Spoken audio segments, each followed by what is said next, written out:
Otep, Otep, Otep, Otep, Otep, chers frères, Otep, chères sœurs. Excellence, Monsieur le Président de la République, je viens pour trois choses. Les embouteillages constatés dans nos villes, les églises et les bars. Monsieur le Président de la République, est-ce que vous savez pourquoi il y a tant d'embouteillages? Les gens partent de Vendo pour Libreville, Libreville pour Akanda, il y a des bouchons partout.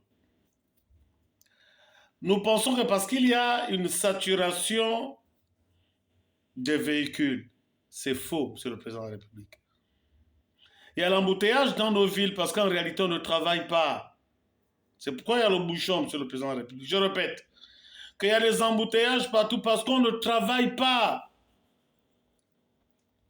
Vous travaillez à Ovendo. Vous vivez à Akanda. Mais vous sautez quand même d'Akanda à 8 heures. Vous espérez arriver à Libreville à quelle heure? Vous travaillez à Ovendo. Vous vivez en Toum. Vous vous réveillez à 9 heures. Lorsque vous êtes pris dans un bouchon, vous vous plaignez. Parce qu'on ne travaille pas. On ne respecte pas les heures de travail. Excellence, Monsieur le Président de la République.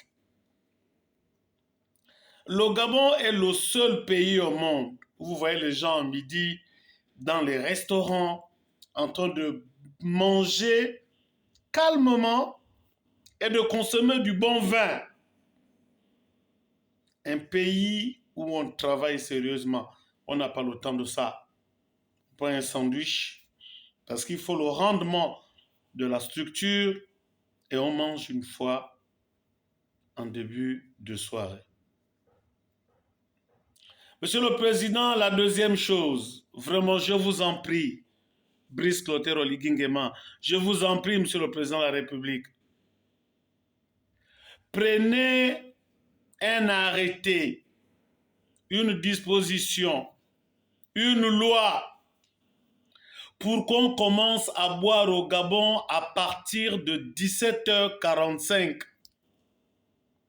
Les Gabonais passent beaucoup de temps dans les bars, Monsieur le Président de la République. Ce n'est pas normal. À 6 heures, les gens sont déjà au maquis. Ils travaillent à quelle heure? Faites en sorte que les gens commencent à boire à partir de 17h45 et qu'au plus tard, 20h, ils doivent être chez eux. Parce que comme ils passent beaucoup de temps au bar, ils n'ont même pas le temps de regarder ce que les enfants ont pu faire à l'école et tout ce qui s'ensuit. Un père qui rentre dans un état d'ébriété ou une maman, à quel temps pour renforcer les liens avec les enfants?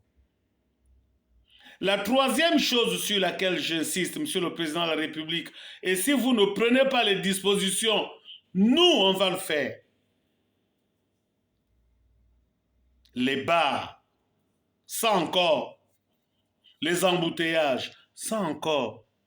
Les églises. Oh, Nzembi, les églises, Monsieur le Président de la République. Même face à l'hôpital général, regardez autant d'églises. Les malades ont quel temps pour se reposer? Le Gabon respecte la laïcité, c'est vrai. Monsieur le ministre de l'Intérieur, grand frère Imongo, faites en sorte qu'on ouvre l'église que les dimanches.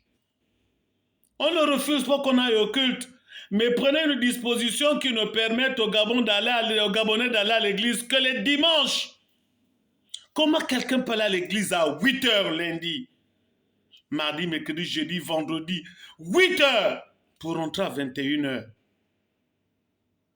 On ne travaille pas, Monsieur le Président de la République. On ne travaille pas dans ce pays. Faites en sorte qu'on ouvre les églises que les dimanches, bien que respectant la laïcité. Monsieur le Président de la République, nous avons besoin du travail.